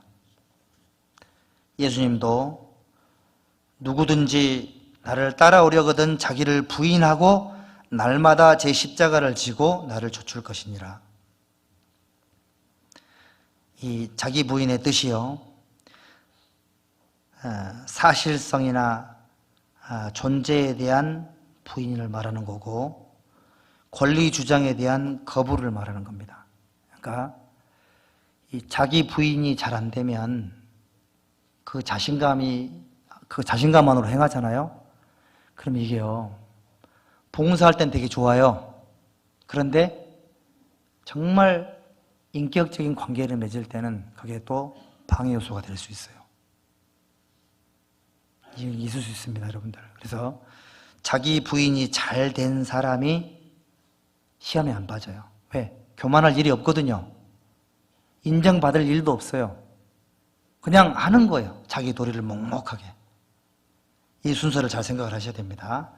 그리고 여섯 번째는 성경의 지혜로 지속적으로 배우지 못해가지고 온전히 배우지 못했기 때문에 이런 시험에 빠질 수 있습니다. 그러니까 이스라엘 민족이 대표적인 사람들인데 히브리서 5장 11절에 멜기세덱에 관하여는 우리가 할 말이 많지만 너희의 듣는 것이 둔함으로 해석하기 어려우니라. 때가 오래므로 너희가 마땅히 선생이 될 터인데, 선생이 돼야 되는데 아직도 믿음의 초보가 뭔지를 모르고 있지 않냐. 이 속에요. 성경의 지혜로 지속적으로 배워야 돼요. 지속적으로. 멈춰버리면 안 돼요. 멈춰버리면 안 되고 지속적으로 배우는 거 중요하고, 그리고 온전하게 배워가야 됩니다. 온전하게. 지속적으로 배우지 않고 온전하게 배우지 못하면 딱 시험에 빠져요. 그리고 일곱 번째가 뭐냐면, 신앙생활은요, 권고와 형통, 그 다음에 허락하신 것이 있고 인도하심이 있어요. 이런 것들이 병행되는 게 하나님의 섭리라는 걸 모르기 때문에 시험에 빠집니다. 항상 형통하지 않죠. 때로는 공고하기도 합니다. 어떤 경우에는 하나님이 인도하세요. 인도하심이 있잖아요. 어떤 경우에 하나님 그냥 내버려둬요. 허락하십니다. 할 테면 해봐. 허락하시죠. 이게 하나님의 섭리예요. 하나님의 섭리를 이해하지 못하면 시험에 빠집니다. 하나님의 길을 이해를 해야 되는데 그러지 못한다는 얘기죠. 그리고 훈련을 게을리하면 또 시험에 빠집니다. 훈련을 게을리하면. 그리고요, 작은 성공에 도취되면 이 사람 시험에 빠져요. 작은 성공. 자수성가 하신 분들이 좋은 점이 뭐냐면, 자수성가 하신 분들은 정말 특유의 성실함이 있고, 그 특유의 어떤 그런 선한 것들이 너무너무 많아요. 부지런함도 있고. 근데 자수성가의 또 함정도 있습니다. 이 함정이 뭐냐면, 자기 경험이 최고로 생각할 수 있고, 그러다 보면 그 케이스에 해당되지 않는 것들을 이해하지 못하는 그런 또 문제가 생길 수도 있고요. 그리고 작은 성공에 도취되다 보면 과거에 사로잡혀 살아요. 과거에. 여러분들 요즘 기업 수명이 갈수록 줄어들고 있고 제품 수명이 갈수록 줄어들고 있습니다. 이거를 미리미리 예측하지 못하면 망해요. 우리가 이게 우리나라의 그 삼성이나 현대나 LG 이런 회사들을 위해서 기도가 좀 필요합니다. 왜 그렇죠?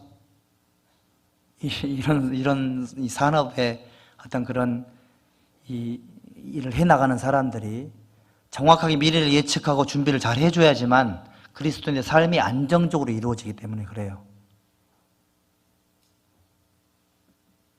그런 거 보면서도 우리 여기 사업하는 우리 형제님들 작은 성공에 도취되지 마시고 새로운 먹거리를 위해서 계속 에너지 창출해 주시기를 부탁을 드리겠습니다. 그래야 가정이 안정이 되고, 가정이 안정이 돼야지만 교회가 안정이 돼요. 맞죠? 하나님도 그렇게 기도하라고 말씀을 하셨고, 그래서 대기업을 위해서도 저도 기도하고 있습니다. 일하시는 분들이 진짜 중요하다는 생각을 합니다. 작은 성공에 도취되면 큰 역사를 이루는데 방해 요소가 될 수 있습니다. 그리고 요즘 내로남불이라는 말이 유행하죠. 무슨 말이에요? 내가 하면 로맨스고 남이 하면 불륜이고, 내로남불.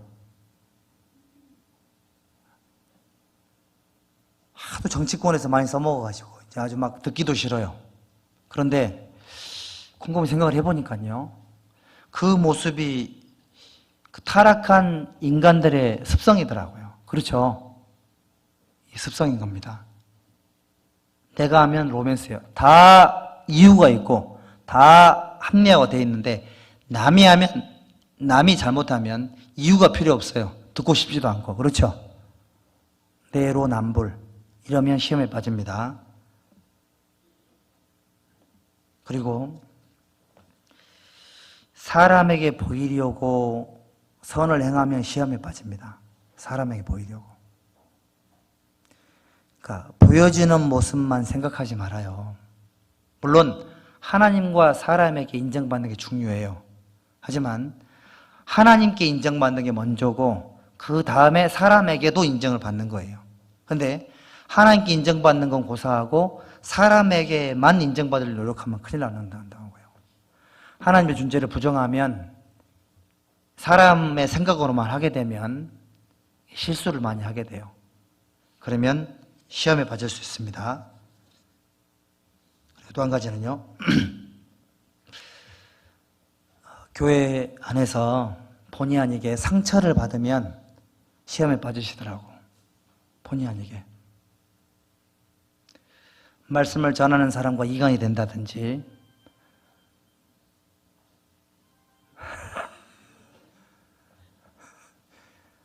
10분 남았습니다, 지금. 저는 교회 형제자매들 이간이 된다든지 이러면 시험에 빠져요. 정말 그렇더라고요. 근데 이런 경우 있을 수 있습니다. 그러니까 이거 딱 집어내기도 애매한 말과 상황인데 나만 괜히 마음이 상하는 경우가 있어요. 그럴 때 있어요, 없어요? 시험에 빠져요. 말하자니 속 좁은 사람 될 것 같고 어쨌든 기분은 나쁘고 그런 경우 너무 많죠. 시험에 빠진 거예요, 지금. 근데 그거를 그 자기의 그런 감정을 정당화하고 표현하려고 하지 말아요. 그 시험에 빠졌는데 뭘 자랑이라고 그걸 자꾸 표현하려고 그래요. 그건 자랑할 거리가 못해. 그건 눌러버리고 없애야 될 것이지 교제거리가 아니라고요. 아셨죠? 시험에 빠졌는데 그 자랑할 게 아니지 않습니까? 말하기 애매한 거, 표현하기 애매한 거 말하지 말아요. 시험에 빠진 거니까. 그런 거는 기도해야 돼요. 하나님 내 마음을 넓혀주세요. 기도해야 됩니다. 시험에 빠지지 않도록 기도하라고 얘기를 한 겁니다. 그리고 도덕적 해이, 조심성의 결여, 참여의 해이, 우선순위의 불균형. 이 미묘한 차이인데 이거 시험에 빠질 수 있습니다. 작은 도덕적인 문제가 그 사람을 넘어뜨릴 수 있고요. 그리고 조심성 없는 거 있잖아요. 카리스마만 넘치고 조심성이 없다. 이거는 시험에 빠질 확률이 굉장히 높아요. 조심해야 돼요. 교회 안에서는 잘하려고 하지 말고 조심해서 하려고 해야 돼요. 먼저. 그러니까 조심하니까 제일 처음엔 자리부터 지키는 거고요. 조심해야 돼요. 돌다리도 어떻게 건너라고요? 요즘은 돌다리를 두드리면 부서진다고 거꾸로 말하던데 돌다리 두드려야 된다. 조심성 있게 살아가는 게 중요합니다. 잘하는 것보다 더 우선순위가 조심스럽게 하는 거예요. 조심스럽게 잘 살펴가지고. 그러려면 기도를 많이 해야 돼요. 뭘 조심해야 될지, 왜 조심해야 되는지, 어디까지 조심해야 될지. 그러니까 이게 내가 혼자 한계가 있으니까 같이 모여서 의논하고 교제하고 하는 거예요. 의견을 모으고 진행하고 피드백하고. 아닌가요? 더 조심스럽게 더 많은 사람의 혜택을 주기 위해서. 그래서 하는 것이 교제고 의논이고 피드백이에요. 기록이 남기고 또 발전시키고. 왜? 더 다양한 사람들이 교회에 들어오기 때문에, 더 육신적인 사람들이 교회에 들어오기 때문에 조심하는 방법 말고는 다른 방법이 없어요. 조심성 없이 있다가 여기에 맞춰 이렇게 말하는 게 교만이에요, 교만. 그게 아닌 겁니다. 처음 온 사람이, 육신적인 사람이 어떻게 맞춰요? 준비도 안 돼 있는데. 그러니까 교회에 적응하기 힘들다는 얘기가 나오는 게 좋은 얘기가 아닌 거예요. 조심성 있는 사람들이 배려하고 조심성을 갖고 조심하고 세밀하게 다루는 것이 습관이 돼 있으면 이게 낮은 곳에 있기 때문에요. 딱 스며들게 돼 있잖아요. 끌어올리려고 하면 안 돼요. 제가 늘 얘기하지만 우리는 선생님처럼 누군가를 끌어준다라는 생각이 교제라고 생각하면 안 됩니다. 종처럼 밑에 있으면 스며들게 만드는 것이 가장 선한 방법인 거죠. 어쨌든 그런 어떤 쪽에는 우리가 동의가 돼 있어야 되는 겁니다. 그리고 이 참여하는 것에 결여되면 이게 시험에 빠져요. 우리 여기 그 교회학교 교사 하시는 우리 형제자매님들, 찬양대 봉사하시는 우리 형제자매님들, 그리고 교회 임원 역할하는 형제자매님들은 이제 교회 공식적인 봉사를 하시는 분들이잖아요. 그런 분들이 봉사는 잘하는데 참여가 안 돼 있다. 이게 무슨 문제가 있죠? 시험에 빠져 있는 거예요. 그러면요, 일은 잘하네, 이런 평가를 받을 수 있어요. 물론 일만 잘해서 너무 감사하죠. 제 입장에서는 그래도 너무너무 감사해요. 교제를 안 나오시지만 봉사를 해주시니 너무 감사해요. 어떤 분들은 봉사는 못하지만 교제를 나와서 너무너무 감사해요. 그런데 더 좋은 길이 있고 훨씬 더 좋은 길이 있잖아요. 봉사를 위해서 교제에서 힘을 얻고, 교제에서 얻은 힘을 가지고 봉사를 하고, 이것도 하고 저것도 버리지 말고 더 좋은 길 아닌가요? 맞죠? 참여. 원래 교제라는 게 참여예요. 참여. 교제합시다 이 얘기는 참여합시다 이런 뜻인 거예요. 참여가 돼 있어야 돼요. 몸도 마음도 거기 참여가 돼 있는 거예요. 제발 부탁합니다. 무리에게서 스스로 나뉘지 말아요. 그거는 선한 카리스마가 아니에요. 무리에게 스스로 나뉘지 말아요. 항상 참여되어 있어야 돼요. 여러분들 결혼할 때 혼인서약 하죠? 혼인서약 하셨습니까? 혼인서약 할 때 주례 선생님이 뭐라고 얘기하시던가요? 기쁠 때나 슬플 때나 병약할 때나 건강할 때나 밤이나 낮이나 죽을 때까지 함께하고 아끼고 사랑하겠냐고 물어봤잖아요. 뭐라 그랬어요? 예, 그랬잖아요. 우리도 구원받고 나면 서약을 한번 해야 될까요? 교제의 서약. 여러분도 이미 하셨어요. 기도하셨잖아요, 하나님께. 나를 구원해 주신 주님 감사합니다. 주님 뜻대로 살겠습니다. 이미 하셨어요, 그렇게. 이거 지켜야 돼요. 참여요, 참여. 기쁠 때나 슬플 때나 비가 오나 눈이 오나 사실은 우등상보다 더 중요한 게 개근상이에요, 개근상. 저 어렸을 때는 공부 못하는 애들이 받는 게 개근상. 공부 못하는데 애가 성실해. 개근상. 내 조카가 유치원에서 개근상을 받았는데 원장님이 뭐라고 읽었냐면 이 어린이는 비가 오나 눈이 오나 폭풍우가 치나 1년 동안 한 번도 빠짐없이 유치원에 열심히 나와가지고 이 상을 줍니다. 그 애가 너무 좋아하더라고. 엄마, 내가 비가 올 때나 눈이 올 때나 한 번도 안 빠지고 나와서 상을 받은 거라고. 참여가 교제입니다. 참여. 내 봉사 직분이 회방을 받지 않기 위해서, 내 봉사 직분이 하나님과 사람에게 덕을 끼치기 위해서 나는 참여합니다. 나는 목사이지만 형제로서 참여합니다. 때로는 목사로 참여도 하고 때로는 그리스도인으로 참여를 합니다. 그 도리가 뭔지를 알려고 노력을 하고 있고 영역을 높이려고 노력을 합니다. 참여입니다. 참여. 참여가 멈춰 있거나 결여되어 있거나 이렇게 성장이 안 돼 있으면 시험에 빠져요. 그래서 이거는 잘하는데 이거는 못하는 거예요. 봉사는 죽어라고 하는데 10년 동안 전도를 한 명을 안 해. 참여의 결여예요. 여러분들 교제에 나가보고 말씀에 나가봐요. 모든 성도들의 마음은 전도하는 쪽에 막 온갖 에너지가 꽂혀 있잖아요. 일만 하니까 안 보이는 거예요, 그런 소리가. 그리고 또 전도만 하고 아무것도 안 한 사람이 있어요, 또. 그것도 하고 이것도 해야 돼요, 다.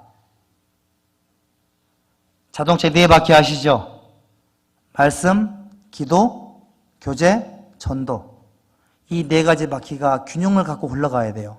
전도할 때는 전도하고, 기도할 때는 기도하고, 말씀 드릴 때는 순종하고, 봉사할 때는 일하고, 교제할 때는 참여하고, 그거를 더 잘해야 돼요.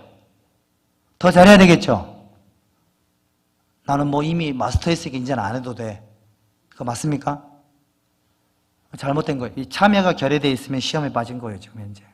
그 다음에 우선순위가 잘못되면 이것도 문제입니다, 문제.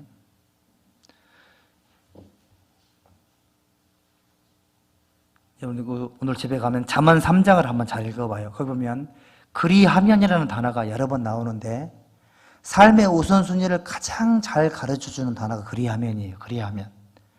그리하면을 딱 쳐놓고 앞뒤로 읽어보면 삶의 우선순위의 지혜를 배울 수가 있어요. 꼭 그렇게 하셔야 돼요. 그러면 시험에 빠지는 것이 뭔지를 알 수가 있습니다. 자, 시험에 빠지는 원인들은 이렇습니다. 그래서 여러분들 보면요. 가인 같은 사람, 룻 같은 사람, 사울왕, 아합과 이세벨, 가룟유다, 데마 이런 사람들은 마귀의 유혹에 빠져가지고요. 완전히 삶이 실패를 했습니다. 시험을 통과를 못했어요. 베드로는 예수님을 3번이나 저주하고 부인했지만 구원을 받았는데 가룟유다는 예수님을 30 팔아먹고 자살해서 죽어 지옥 갔잖아요. 시험에 빠진 케이스죠. 베드로는 자기 죄를 깨닫고 회개해서 죄 용서를 받았는데 유다는 자기 죄를 깨닫고 그 죄를 자기가 해결하려고 했던 거예요. 이것도 대단한 교만이죠. 어떤 그리스도인들은 죄 지어놓고 자기가 책임진다고 막 이런 사람도 있는데 유다처럼 잘못된 결정을 할까 봐 두렵습니다. 잘못을 인식을 했다면 그 잘못에 대한 결과 또한 하나님께 맡기고 기다려요. 자기 스스로 막 결정하지 말고요. 원수 갚는 것이 내게 있다 그랬잖아요. 결정권은 하나님께 있는 거예요. 어떤 사람은 잘못했으니 결정도 자기가 막 내려버립니다. 좌양좌 우양우 본인이 결정할 게 아니라니까요. 그러면 시험에 빠져요. 유다는 돌이킬 수 없는 곳으로 가버렸지 않습니까? 큰일 나는 겁니다. 우리는 하나님이 마귀의 유혹을 뛰어넘어서 주님의 테스트를 통과해가지고 훈련을 열심히 받아야 돼요. 그러면 또 다른 관문이 또 있습니다. 어제 저희들 문경 세제를 갔더니 제1 관문이 있고 제2 관문이 있고 제3 관문이 있더라고요. 저는 제2 관문까지밖에 못 갔습니다.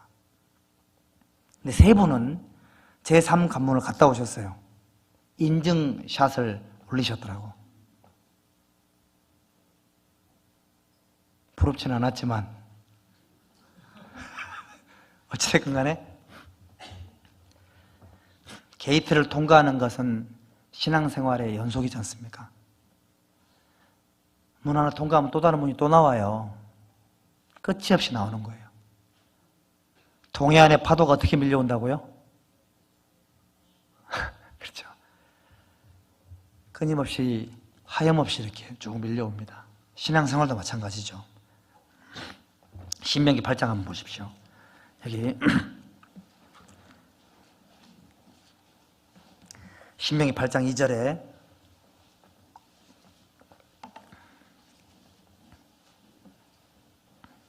함께 읽겠습니다.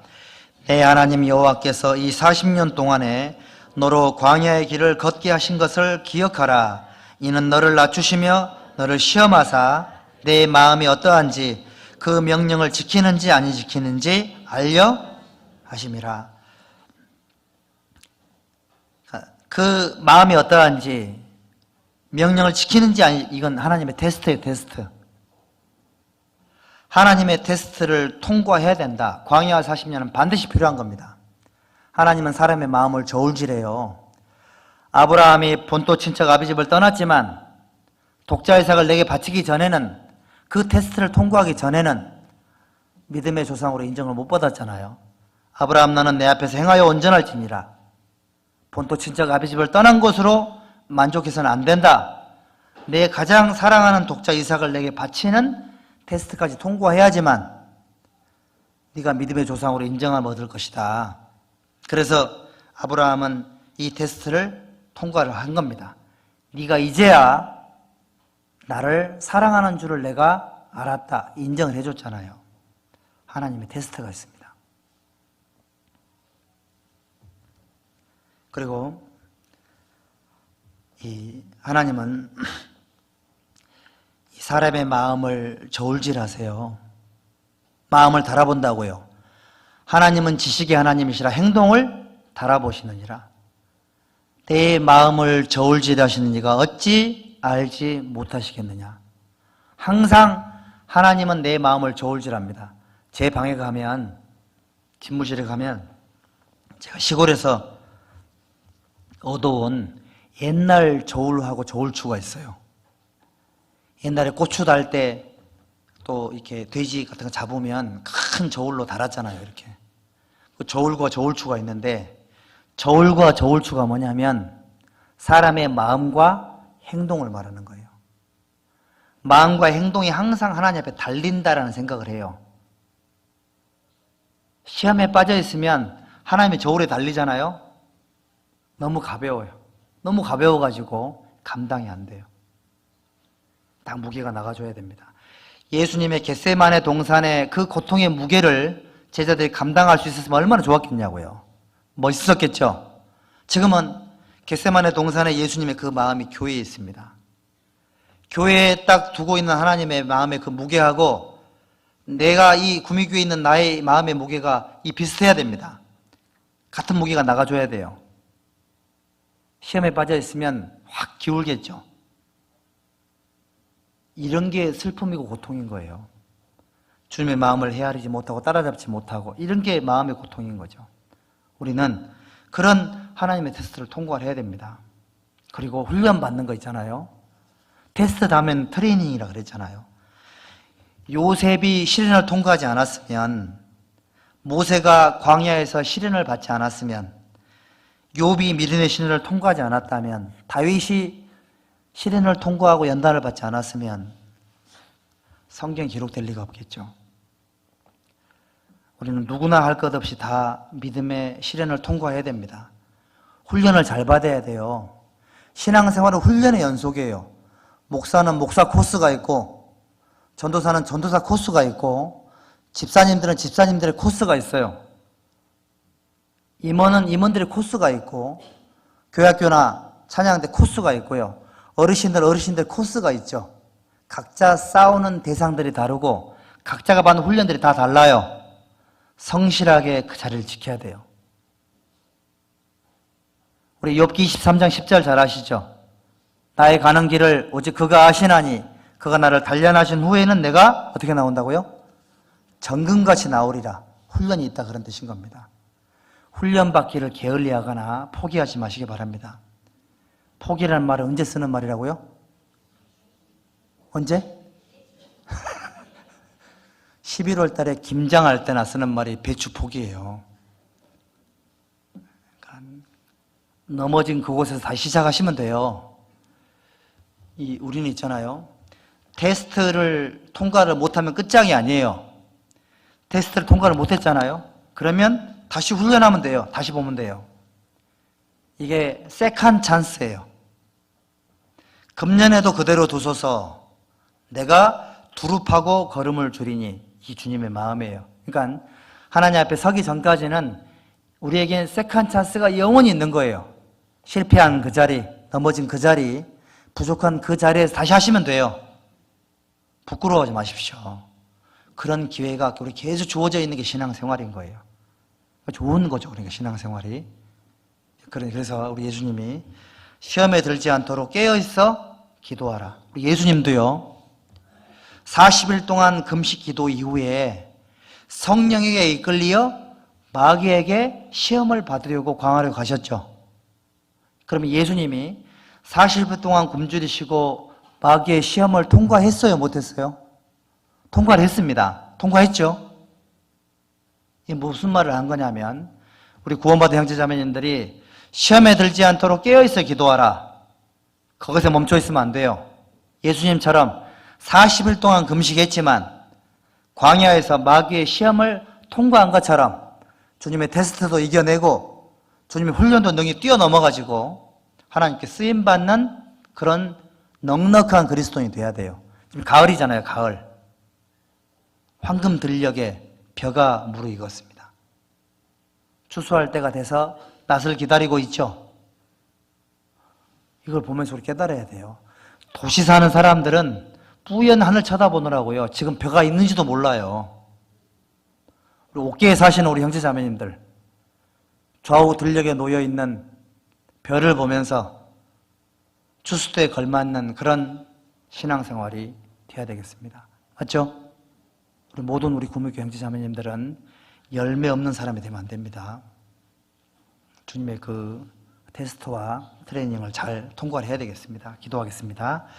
하나님 감사합니다. 우리 사랑하는 우리 구미교회 성도 우리 형제자매님들에게